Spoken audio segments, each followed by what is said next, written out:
Olá, boa tarde para quem está chegando agora. Estamos só aguardando completar 15 horas para que a gente comece em ponto, como combinado. Bom, então agora já são 15 horas. Vou me apresentar. Prazer, eu sou Natália. Eu sou psicóloga de formação e atualmente estou como coordenadora do Programa de Saúde Mental da AMIL. Hoje eu recebi esse convite com imenso prazer para a gente poder tratar desse tema, né? Tocar nesse tema tão importante, que é a saúde mental em tempos de pandemia. Muita gente vem se perguntando, né? Tem me perguntado também como a gente enfrenta e como a gente faz para manter uma boa saúde mental nesse momento de quarentena. E é um grande desafio, né?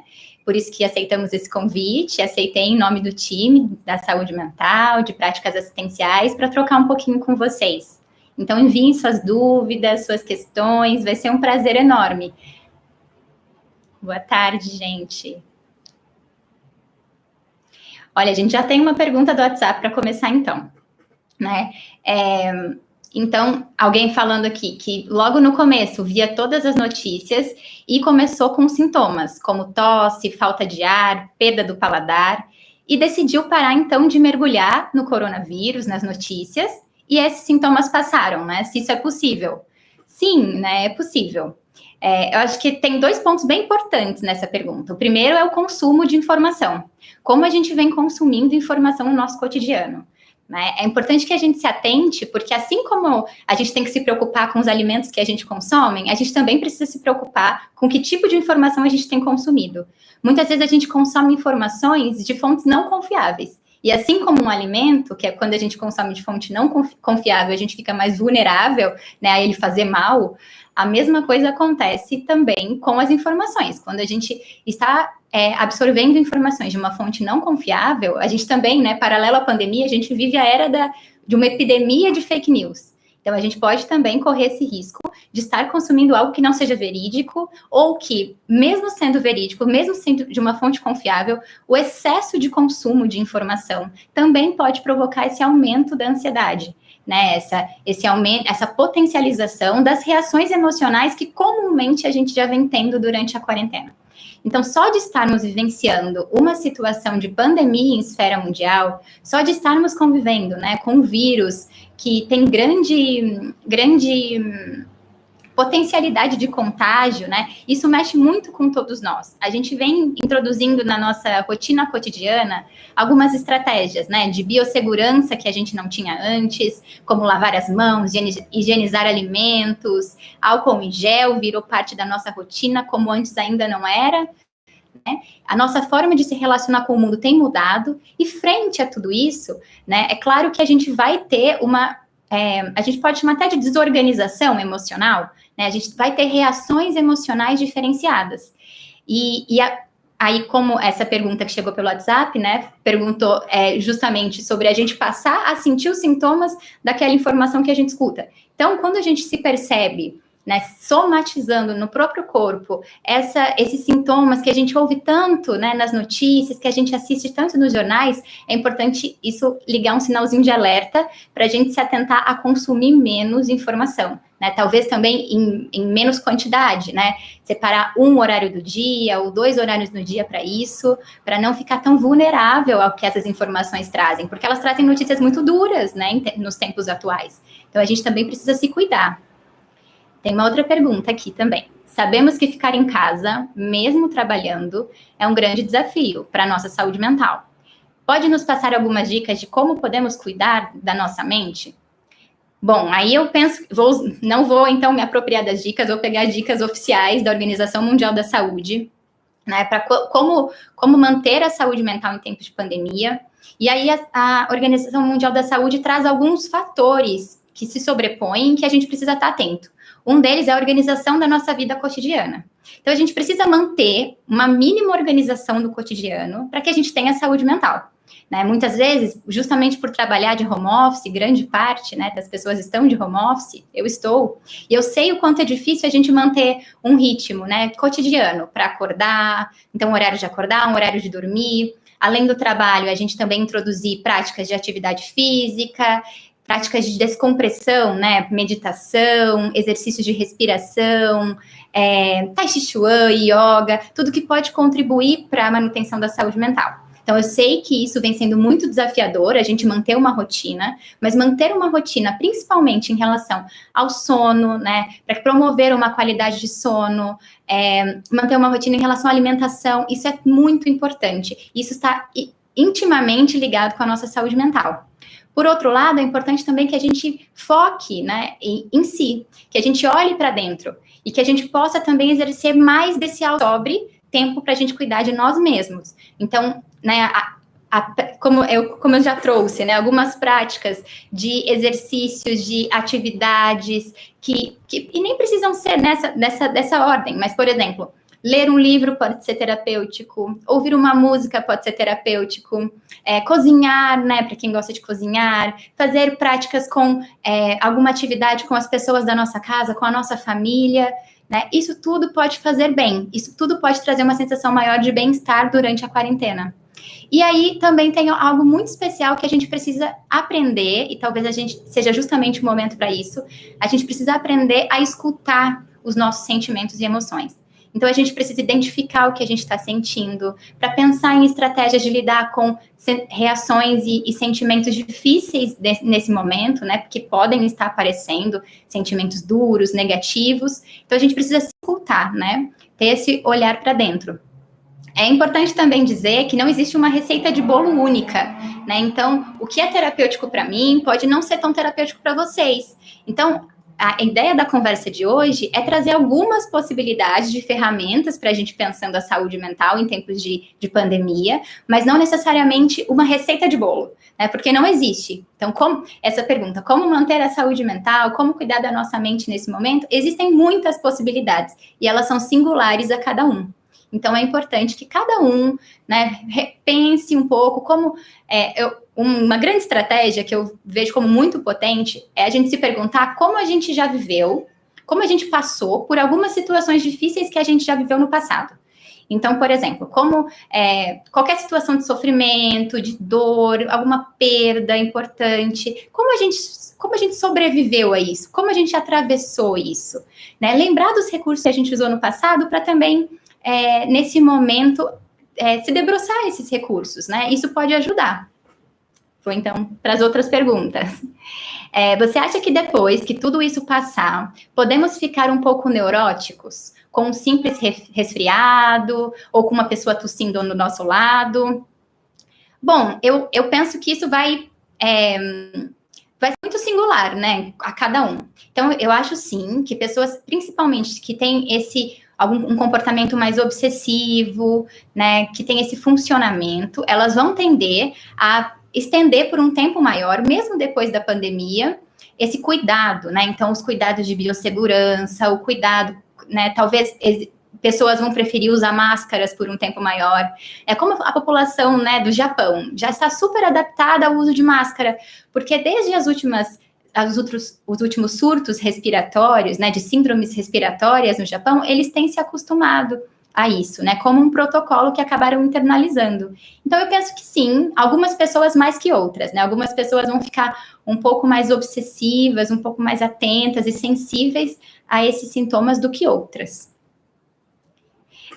Tem pessoas falando aqui que se desligou um pouco dos noticiários da TV.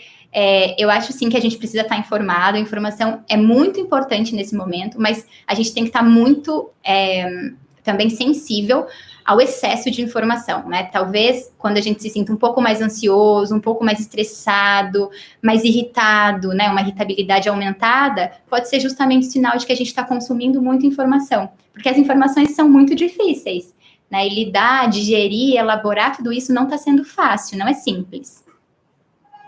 Bom, uma dica, então, de como acalmar as crianças que estão agitadas, né? Uma pessoa aqui relatando que tem 3 meninos super ativos, de 5, 3 e 1 ano. Bom, acho que essa pergunta das crianças sempre aparecem, porque ela é um grande desafio para os pais que estão com crianças em casa. O que eu penso, né? As crianças, elas, muitas vezes, primeiro que elas estão sentindo assim como nós, né? Talvez até numa proporção diferenciada, proporção maior. é importante tentar ajudar a criança a verbalizar, a dar nome, a identificar o que ela sente. A criança, muitas vezes, ainda não tem esse repertório. Então, diferente de nós, que conseguimos dizer, né, hoje eu estou mais ansioso, hoje eu estou irritado, hoje eu estou estressado, a criança talvez não consiga ainda, principalmente nessas idades, na Lu, 5, 3 e 1 ano. Então, vai ser super importante, enquanto mãe, né, enquanto cuidador, estar junto nesse papel de ajudar a criança a dizer o que ela está sentindo. E, normalmente, isso é feito pelas atividades lúdicas, por meio do brincar. Então, oferecer a possibilidade de desenho, né, desenhar, pintar, brincar mesmo com peças e simulação da vida cotidiana, né? A gente ajuda eles a expressarem algumas angústias que não conseguem expressar ainda pelo verbal, né? Isso é muito importante, porque às vezes eles estão super agitados e incomodados por estarem dentro de casa o tempo todo e não estão conseguindo dizer isso.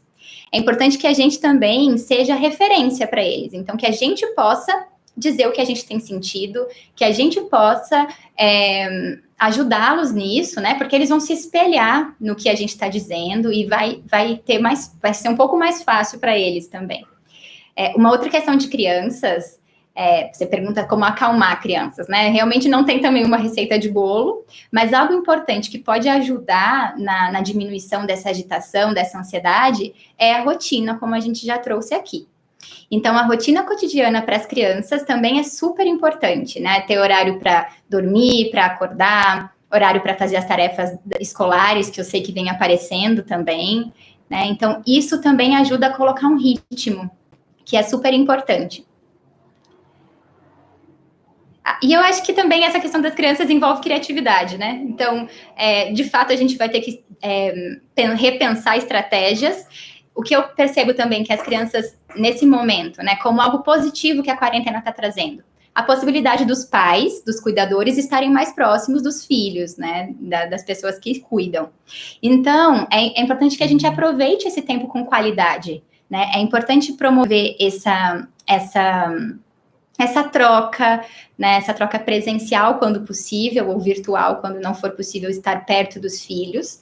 Mas algo que eu penso muito interessante também é colocar nessa rotina das crianças também espaços de lazer, porque senão a gente acaba, né, querendo que eles funcionem assim como a gente precisa funcionar, com home office, com tarefas de casa, com várias questões. Mas é importante que eles tenham lazer. E aí, uma dica, né, é ressignificar os espaços da casa. Então, às vezes, a gente usa a sala só para sentar e assistir TV. Talvez a gente, para dar um outro tom para eles, para trazer o tom de lazer, a gente possa usar a sala para uma sessão de cinema, né, colocar um filme, fazer pipoca, principalmente nos finais de semana, usar a varanda como o espaço do piquenique, quando se tem essa possibilidade, né? Então, eu penso que isso também ajuda as crianças a enfrentarem esse momento tão, tão duro, de não poder estarem privadas de algo que fazia parte do cotidiano, né? Que era a escola, era sair de casa, era fazer determinados passeios. Então, vamos para outra. Bom, durante esse período, muitas pessoas estão ficando sozinhas nas suas casas. E como lidar com a solidão? Isso é muito interessante, que a Bruna pergunta. A solidão é um grande desafio, né? E a solidão, em tempos de quarentena, ela parece ainda mais potencializada. Mas é importante, nesse momento, pensar que ninguém está sozinho, né? Embora esteja cada um na sua casa, embora a gente esteja vivendo um momento de distanciamento físico, é importante que a gente também tenha em mente que não é um distanciamento afetivo, não é um isolamento afetivo, né? É bom a gente se lembrar que, do mesmo jeito que eu estou aqui em casa, impossibilitada de sair nessa quarentena compulsória, eu tenho também meus colegas, meus familiares que estão na mesma situação. Então, talvez pensar nesse caráter coletivo da quarentena, né, amenize, conforte um pouco essa solidão, esse vazio. Eu vejo por esse lado, assim, que a gente precisa, nesse momento, por mais que pareça algo muito, muito singular o que a gente esteja sentindo, é sempre importante a gente socializar, coletivizar, né, para dar essa sensação de pertencimento, né, social, coletivo, porque realmente a gente precisa se sentir, né, nós somos seres sociais. Quando a gente não se sente pertencente à sociedade é que a gente pode ter essa sensação ampliada de solidão. Então, a gente precisa fazer o movimento contrário, de se aproximar mais do que a social. Uma dica para isso, Bruna, é justamente as correntes de solidariedade que têm aparecido, né? Isso ajuda muito a gente a se conectar com o nosso meio, com a nossa comunidade, e isso faz com que a gente se sinta mais pertencente a ela. O Renato trouxe uma questão, né? É verdade que a saúde mental pode afetar o meu sistema imunológico? Se sim, eu estou mais propenso a ser infectado pelo coronavírus por causa da minha saúde mental? Bom, então, a gente tem a gente cai, né, acaba caindo nisso de dividir corpo e mente. E não necessariamente a gente precisa fazer essa divisão, né? A gente é um ser único, é uno. Então, tudo que a gente está vivenciando aqui dentro, né, da ordem psíquica, também afeta o nosso corpo e, consequentemente, o nosso sistema imunológico, né? Acho que vocês já ouviram falar de alguns nomes, né, de acometimentos de saúde que são bem simbólicos. Por exemplo, gastrite nervosa, dermatite emocional. Né? E muitas pessoas nomeiam dessa maneira mesmo, porque realmente está relacionado com o que estão sentindo, com o excesso de estresse, de ansiedade, né, o desgaste cotidiano. Então, é importante que a gente reflita sobre isso, né? O quanto eu tenho cuidado da minha saúde mental para me manter, né? Para manter principalmente o meu sistema imunológico ok. E aí, o sistema imunológico, né? Ele está conversando com tudo. Ele conversa não só com a saúde mental, mas ele conversa com a nossa alimentação, com a nossa qualidade de sono, né? Com a nossa sensação de bem-estar cotidiano. Então, a gente precisa, de alguma maneira, né, dar conta disso tudo, né, tentar, da maneira que é possível, né, reorganizar a rotina cotidiana para que a gente não tenha um dano tão significativo no nosso sistema imunológico e para que a gente, consequentemente, não fique mais vulnerável ao coronavírus. Né? Então, é importante, sim, que a gente tenha essa atenção especial com a nossa saúde mental nesse momento.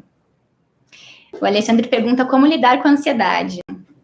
E aí eu acho que é super importante falar de ansiedade, porque a ansiedade, eu escuto muitas pessoas dizerem de ansiedade com esse tom pejorativo, do negativo, né, do que não é bom. E a ansiedade, na verdade, ela é uma reação comum, né, a todos nós. E ela aparece em situações que podem trazer medo, insegurança, incerteza ou até expectativa. Então, por exemplo, a gente fica ansioso, né, às vésperas de uma prova.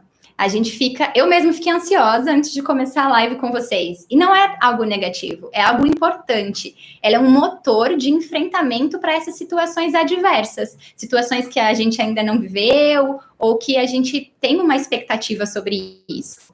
Tá? Então, a ansiedade, ela vai aparecer mesmo nesse momento, porque a gente está vivendo uma situação sem precedentes, né? Ninguém aqui ainda tinha vivido uma situação de pandemia mundial, ninguém aqui, né, ou a maioria de nós, não tínhamos sido obrigados compulsoriamente a estarem afastados, né, das pessoas que amamos, estarmos distanciamento longe fisicamente, né? Então, isso é importante de ser falado. É claro que a ansiedade vai vir.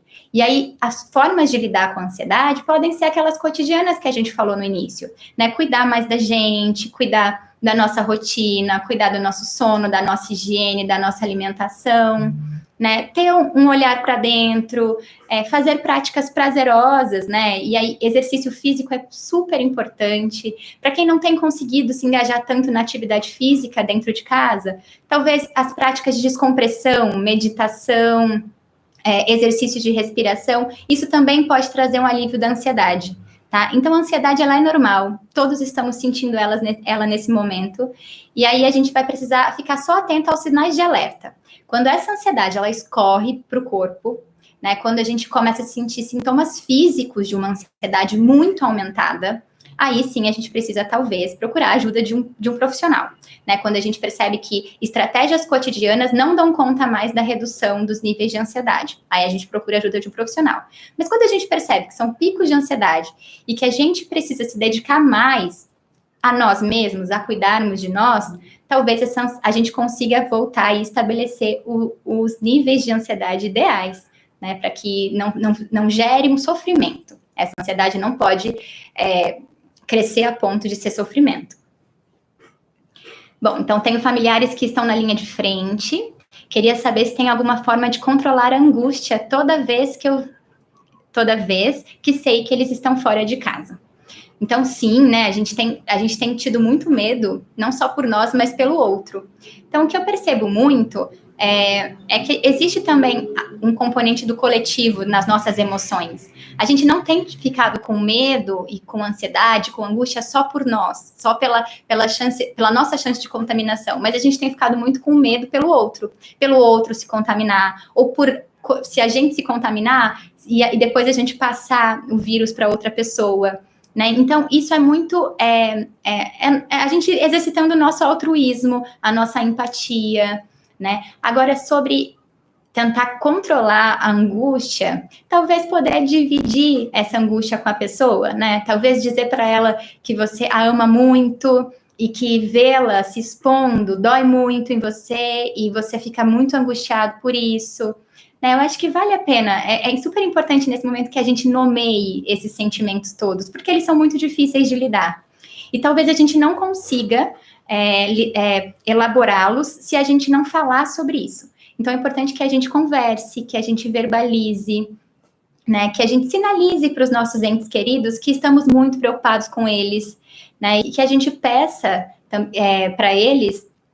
Talvez a gente abrindo essa possibilidade do diálogo, eles também nos devolvam algumas informações que destroem algumas fantasias. Normalmente, o que também causa muita angústia, ansiedade aumentada, é a gente ficar fantasiando. Então, às vezes, a gente fica muito angustiado por pensar que onde ele trabalha, ele não tem os equipamentos de proteção necessários, ele tem atendido só sintomático do Covid.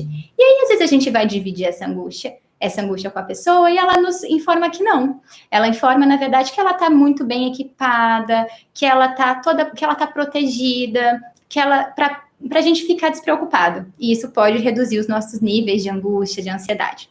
Né? Então, é sempre importante dar nome para o que se sente.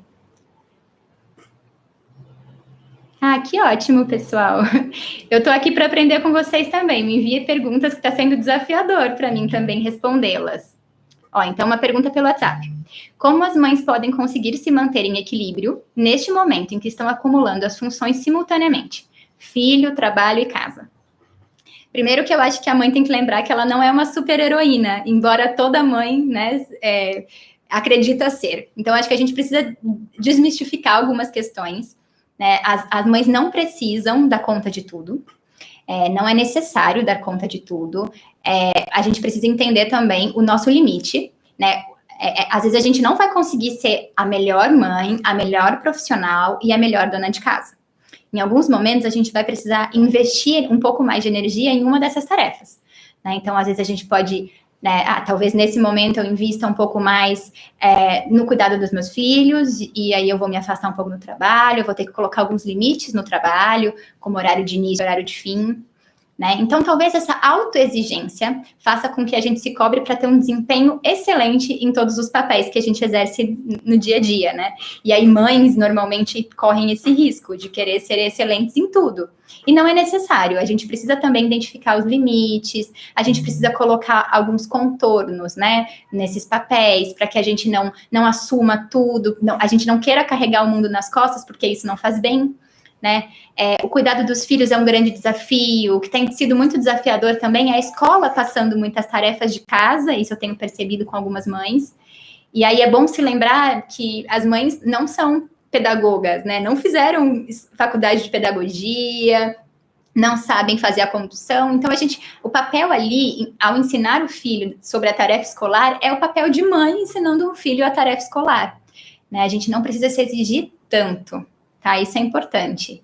Eu acho que talvez a gente percebendo que a gente precisa organizar melhor essas caixinhas, né? Não, ser mãe, ter o nosso lado profissional e o nosso lado como dona de casa, de cuidado com a casa, talvez isso traga um equilíbrio um pouco maior, né? Quando a gente não precisar misturar tudo e querer dar conta de tudo ao mesmo tempo.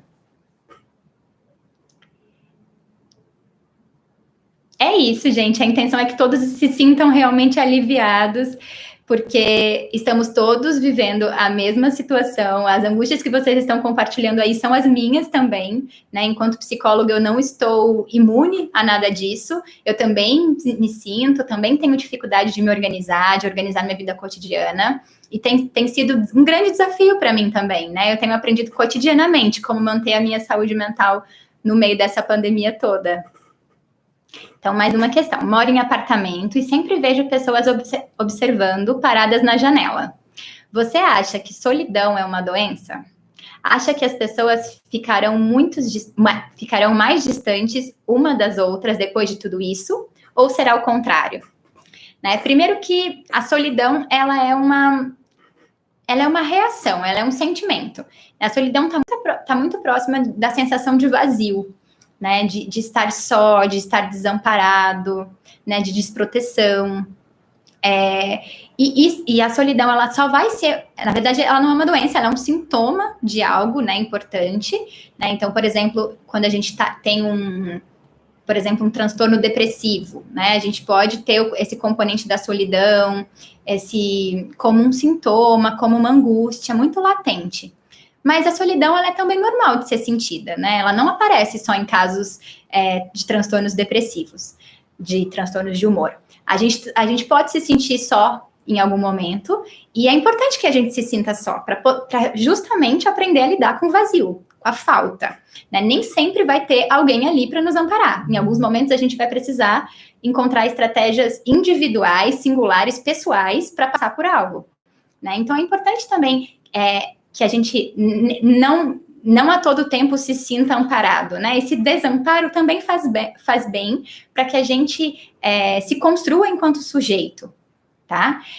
O que eu penso em relação a se as pessoas vão ficar mais distantes ou mais próximas depois da pandemia, eu acho que algumas pessoas vão ter dificuldade de voltar à rotina cotidiana, de contato afetivo, de troca afetiva presencial, né? Mas, enfim, justamente por já ter até antes mesmo da pandemia, já ter um comportamento mais isolado, tem pessoas que estão tendo um ganho nesse momento de quarentena, né, por justamente não terem que sair de casa, porque já tinham, né, um funcionamento nesse sentido. Mas eu acredito que a grande parte das pessoas vão, depois que essa situação toda de quarentena passar, vão se beneficiar muito das trocas e vão se aproximar muito do contato físico com o outro.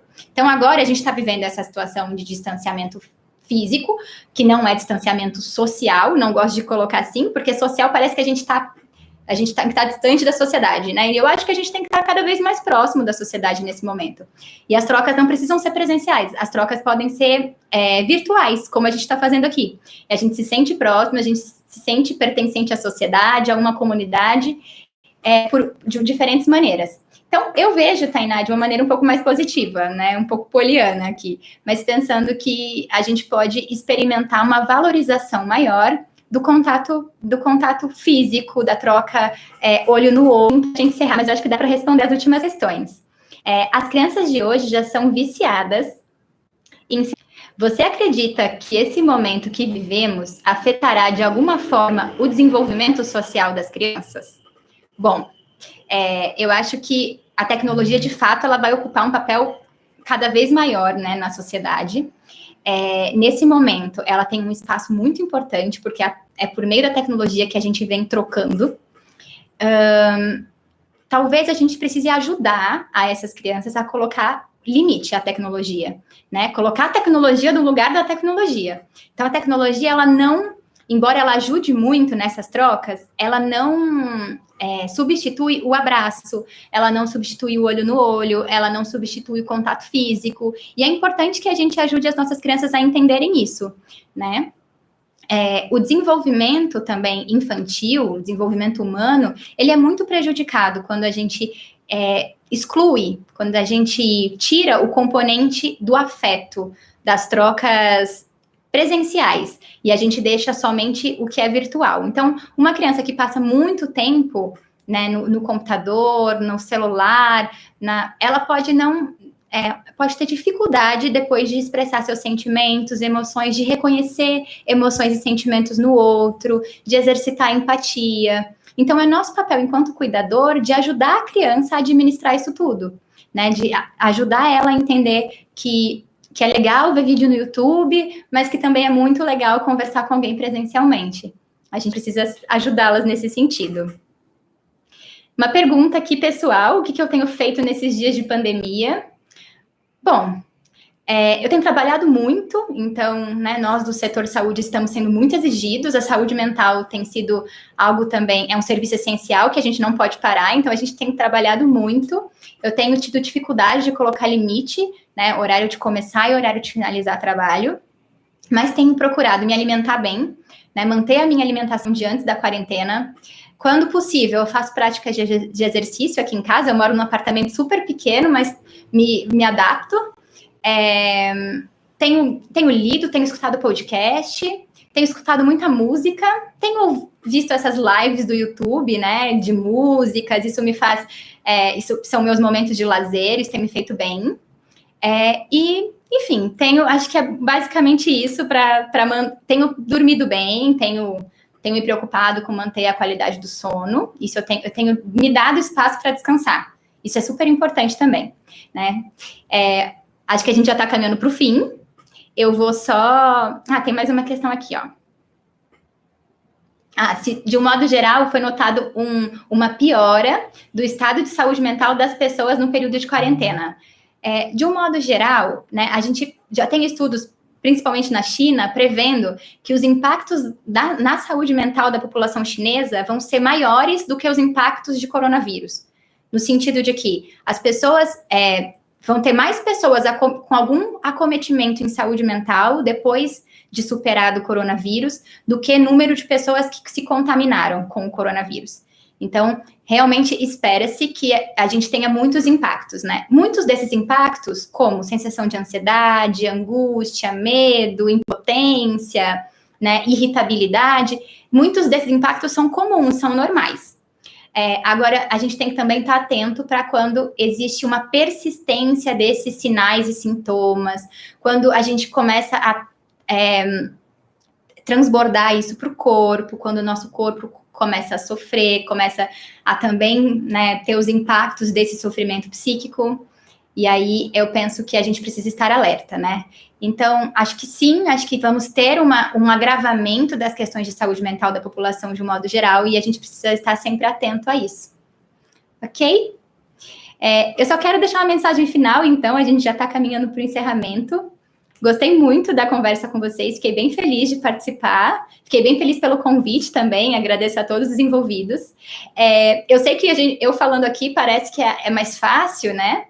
Que é tudo muito simples e que a gente não precisa... é super simples cuidar da saúde mental, mas eu sei que não é. Então, não se exijam tanto, né? Não se pressionem tanto vamos também dar o tempo de cada um, fazer o que é possível para esse momento para cada um, né? Sem necessariamente... A gente não tem uma receita de bolo, uma receita de sucesso para a saúde mental. A gente vai precisar construir ela de maneira singular, né? Cada um se escutando, entendendo o que é melhor para você, tá bom? Então só a última para finalizar. Que mensagem você pode deixar para todos nesse momento que estamos vivendo? Além disso, de não se cobrar tanto, então eu encerro também dizendo que é importante que a gente não se sinta só, né? Que o que vocês estão vivendo também é o que eu tenho vivido e que a gente precisa ter uma empatia maior pelo que o outro sente, para se sentir também pertencente, né, a isso tudo a esse momento como um todo. Então, alguém trouxe o texto, né, que vê muitas pessoas olhando pelas janelas. Eu moro em prédio, tem muitos prédios ao meu redor, eu também vejo muitas pessoas na janela, e eu tenho criado até afeição pelos meus vizinhos, que eu mal conhecia. Então, né, a gente, em alguns momentos, de aplaudir profissional da saúde na janela, a gente tem se olhado, a gente tem se cumprimentado, e talvez isso não tivesse acontecendo se a gente estivesse na nossa vida cotidiana comum. Então, eu acho que é isso, a gente se enxergar no outro, a gente saber que o outro também está passando por isso, também está sendo difícil para o outro, né? Mas que superaremos isso juntos e que é só um parênteses na nossa história, né? A situação de quarentena, de pandemia é um parênteses, que a gente teve que interromper alguns planos, que a gente está tendo que adequar todo um ritmo e um estilo de vida, mas que em breve a gente vai retomar a rotina normal. Certo, gente? Muito obrigada a vocês. Eu que agradeço. Espero ter ajudado na reflexão. Espero também que ter contribuído, né? Porque tocar nesse assunto tão delicado, tão difícil. Eu sei que é duro, a gente nem sempre quer falar sobre a nossa saúde mental, nem quer dar abertura para isso, mas é muito importante, tá? E se vocês não estiverem se sentindo bem, vocês podem e devem procurar um profissional para falar sobre isso, caso vocês não tenham uma rede de apoio social, né, familiar, colegas, amigos, para dividir o que estão sentindo, tá certo? A gente tem programas na Mil também para os colaboradores, temos o PAC, que tem um apoio de suporte, né, emocional também, suporte psicológico pelo telefone. A gente tem o Telepsicologia de Urgências, que tem funcionado no Amil Ligue Saúde. Vocês podem e devem fazer uso desses recursos, gente, tá bom? Um beijo, foi um prazer, adorei a conversa. Tchau, tchau, gente.